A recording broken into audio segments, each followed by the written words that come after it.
খুলনার Ad-din Akij medical college হাসপাতালে ভুল চিকিৎসায় নবজাতকের মৃত্যুর অভিযোগ উঠেছে। শিশুটির মৃত্যুতে বাকরুদ্ধ বাবা আকবর হোসেন ও মা তাসলিমা খাতুন।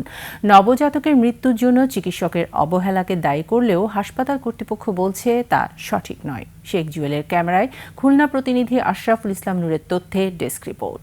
টাইলক্স টয়লেট ক্লিনার, যার অ্যান্টিব্যাকটেরিয়াল এজেন্ট টয়লেটের কোনায় কোনায় পৌঁছে ৯৯% জীবাণু ধ্বংস করে। ৪ আগস্ট খুলনার আদ্দিন হাসপাতালে সিজারের মাধ্যমে জন্ম নেয় শিশুটি। বাবা মা আদর করে নাম রাখেন মোস্তাকিন। ভূমিষ্ঠের পর শ্বাসকষ্টের চিকিৎসা করাতে ক্যানোলা পরিয়ে ইঞ্জেকশন পুশ করা হয়। ১ সপ্তাহ পর চিকিৎসক বুঝতে পারেন নবজাতক শিশুটির হাতে পচন ধরেছে। উন্নত চিকিৎসার জন্য ঢাকায় নিয়ে যাওয়ার পরামর্শ দেন হাসপাতালের চিকিৎসকরা। স্বজনদের অভিযোগ, চিকিৎসায় ত্রুটির কারণেই অকালে ঝরে গেছে একটি প্রাণ। গাফিলতি এবং ডাক্তারের এই ভুল চিকিৎসা, এটা কেন এত বড় নামে হসপিটাল তারা যদি এইসব ভুল করে, এগুলো তো ঠিক না।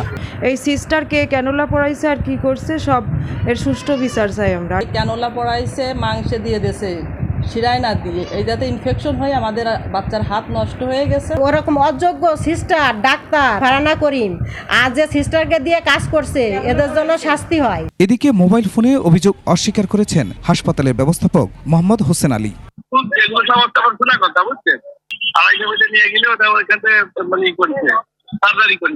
তদন্ত করে বিচার দাবি স্বজনদের। খুরশিদ আলম, ডেস্ক রিপোর্ট, ২১শে টেলিভিশন।